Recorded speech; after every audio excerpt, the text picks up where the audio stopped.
La chronique plein cadre que vous allez regarder a été réalisée dans le cadre de la campagne de prière Impact Inde. Dans cette vidéo, vous allez me voir partager un repas avec mon amie Anna. Et nous allons discuter de ce que vivent les chrétiens en Inde en ce moment. Simplement pour vous prévenir, nous allons parler de situations difficiles et certaines images sont dures à regarder. On espère que cette chronique pourra vous informer et vous encourager à prier pour nos frères et sœurs indiens.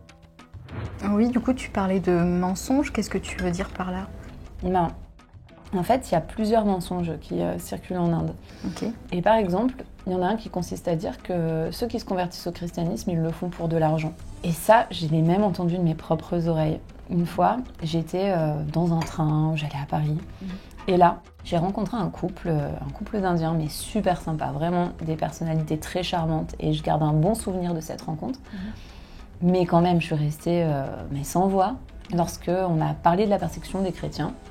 Et que j'ai vu ce monsieur expliquer à sa femme qu'effectivement, sur place, les hindous qui se convertissent au christianisme, ils étaient persécutés. Et, pourquoi ?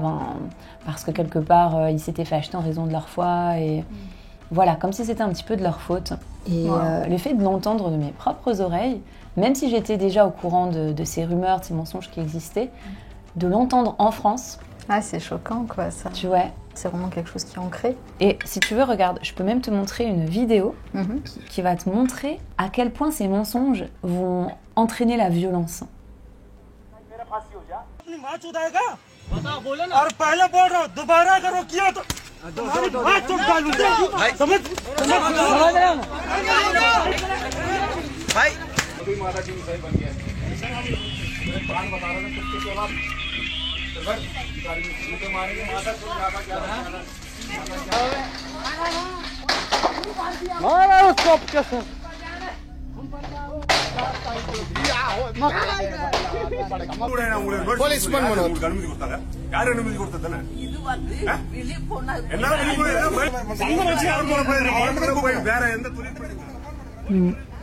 Ouais, c'est dur de voir ça et de se rendre compte que c'est vraiment tout le monde est atteint en fait et les personnes, on se rend pas compte ici, je trouve, de la réalité de ce qui se passe dans ces pays et on n'a pas l'habitude de voir des scènes comme ça, etc. Donc c'est vraiment très parlant.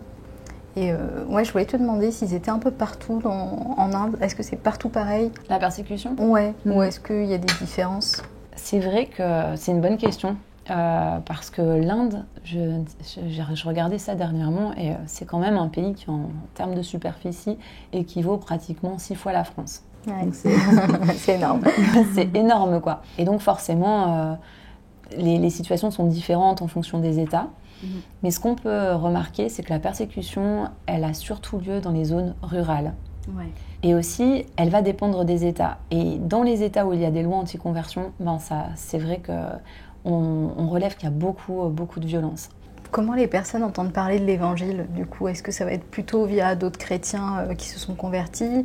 Est-ce que c'est des pasteurs qui vont plutôt évangéliser ? Comment ça se passe ? Pour entendre parler de Jésus, eh bien, il faut que quelqu'un puisse dire que Jésus est là et que Jésus guérit. Et si je te parle de la guérison, c'est parce qu'on a tellement de témoignages d'hindous qui se convertissent suite à des guérisons. C'est généralement des proches, la famille, les amis qui leur disent « écoutez, venez à l'église et on va prier pour vous ». Et ces personnes étant guéries, croient, parce qu'ils avaient aussi leur habitude de prière, leurs dieux n'ont pas guéri, mais Jésus-Christ a guéri. Donc Jésus-Christ est vraiment ressuscité. C'est vraiment un déclic important en Inde et c'est quelque chose de très fréquent. Après, ils peuvent aussi entendre parler de l'évangile au travers de programmes radio, par exemple. Mais le plus souvent, c'est au travers de guérisons. Surtout qu'on est dans une culture, ils ont l'habitude de la prière, sauf qu'ils ne prient pas à Jésus-Christ. Ils ont peur d'attirer la colère des dieux. Et par exemple, t'as une jeune femme qui s'appelle Kusum, qui a perdu son mari, qui a perdu son fils. Et puis alors la belle famille a commencé à la menacer. Son beau-père lui a dit même qu'il allait la couper en morceaux. Je ne sais pas si tu imagines.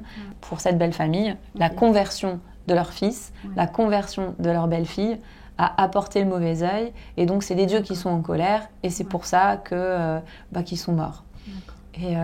Et c'est compliqué pour Kusum, mais pour autant, elle continue à se fortifier dans la prière.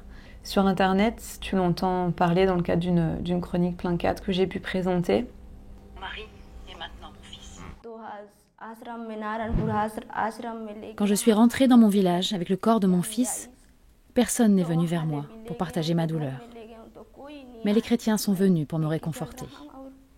Les villageois ne voulaient pas me donner un endroit où je pourrais enterrer mon fils. Ils ont fini par me donner une place très loin du village. Je me suis alors souvenue des paroles de Dieu. Je ne devais pas avoir peur. Je devais accepter ce que Dieu permettait. Quand les gens se moquent de moi, je me rappelle la parole de Dieu qui me dit que mon fils est vivant. Il ne reviendra pas vers moi, mais un jour, je le reverrai. Je crois cela fermement et je reste patiente. C'est fort, hein? Ouais, c'est fort, ça fait mal au cœur de l'avoir comme ça. Mais c'est incroyable la consolation, quoi. On sent que Dieu lui fait du bien, qu'elle est consolée, qu'elle est fortifiée. Et elle a de l'espérance. Elle a une foi qui doit encourager, je pense, beaucoup de femmes. Et elle s'attache vraiment aux promesses de Jésus pour tenir bon. Et je pense que c'est vraiment ça qui m'encourage, de ne pas me limiter à ce que je vois aujourd'hui, mais garder la foi, garder les promesses de Jésus vivantes en moi, pour aussi tenir bon et me dire que voilà, il y a de l'espérance, il y a des belles choses, il y aura une justice aussi par rapport à tout ce qu'elle a vécu. Et ouais, je pense que c'est ce qui m'encourage particulièrement. Et ce qui me touche aussi, c'est que ces personnes, tu vois, chacune, elles ont leur histoire.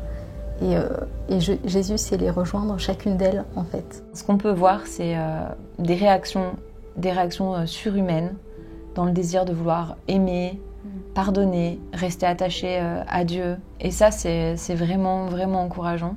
Il y a une dame que j'ai pu rencontrer, je peux te la montrer en photo. Et cette dame, eh bien, elle s'est convertie suite à la guérison miraculeuse de sa fille. Enfin, tu vois, il y a vraiment beaucoup de guérisons. Et elle est devenue chrétienne comme ça. Elle a vraiment décidé de suivre Jésus-Christ. Et ça n'a pas plu à sa famille, à sa belle famille. Elle s'est retrouvée toute seule dans la jungle avec ses enfants. Wow. Toute seule. Et lorsqu'on l'a rencontrée, on a pu se prendre dans les bras. C'était une étreinte, mais tellement généreuse. Et puis elle a fondu en larmes. Et ses enfants nous avaient remerciés. Enfin, la petite fille avait dit merci parce que avant, quand je priais les pieds dans la boue. Mais maintenant, grâce à votre aide, je peux prier les pieds au sec. Et là, tu vois, on parle d'une forme de vulnérabilité aussi. Cette femme, elle a décidé de suivre Jésus, elle s'est fait battre par son mari, elle s'est retrouvée privée de ses liens familiaux, abandonnée dans la jungle, sans aucune ressource. Mais pour autant, elle a croisé donc un partenaire de Portes Ouvertes qui l'a rencontrée. Et elle a pu recevoir une maison. Regarde. Bon, ouais, encore une fois, tu peux pas la reconnaître. Mais tu vois. Et juste ici, là, tu vois, dans les mains. Avec comme quelque chose qu'elle a reçu. C'est ça. En fait, c'est un miroir. Ok. Que j'avais vraiment à cœur d'offrir à ces femmes. Je sais que certaines femmes peuvent avoir des images d'elles-mêmes vraiment tordues et abîmées. Et c'était important pour moi d'offrir ce petit miroir de la part d'une sœur en Christ qui l'aime, pour qu'elle puisse, quand elle se regarde, se rappeler qu'elle est aimée, quoi. Elle est aimée de Dieu, elle est aimée de la famille, de l'Église. En tout cas, ce qui est sûr, c'est qu'on a besoin de s'encourager.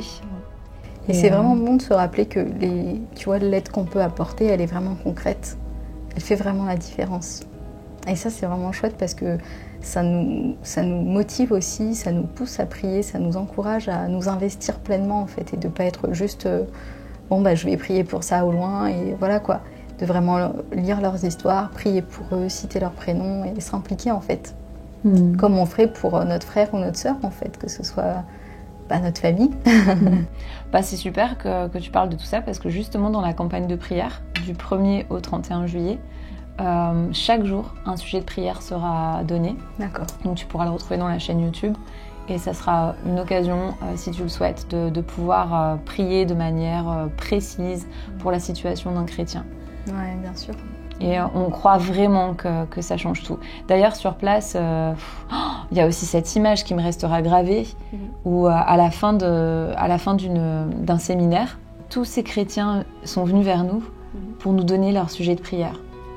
Afin qu'on puisse les ramener. Et c'était comme si, moi j'ai cette image de tellement de sujets de prière que je me disais mais je vais jamais réussir à tous les noter, et de voir leur joie et leur entrain à donner ces sujets de prière, et des sujets de prière qui vont nous rejoindre aussi dans notre quotidien, hein, qui nous rappellent qu'on est tous les mêmes par rapport à des problématiques familiales ou autres, des problèmes de santé, mais de voir là, pour eux à quel point c'est important de prier. C'est vraiment encourageant. Moi, je me sens privilégiée en fait d'entendre leurs histoires. En fait, tu te dis que c'est un privilège d'avoir ces personnes qui sont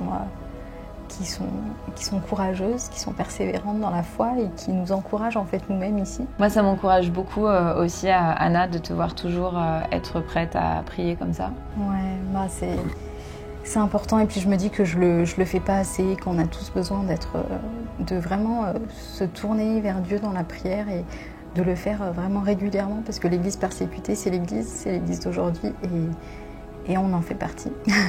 Amen. Eh bien, Anna, prions.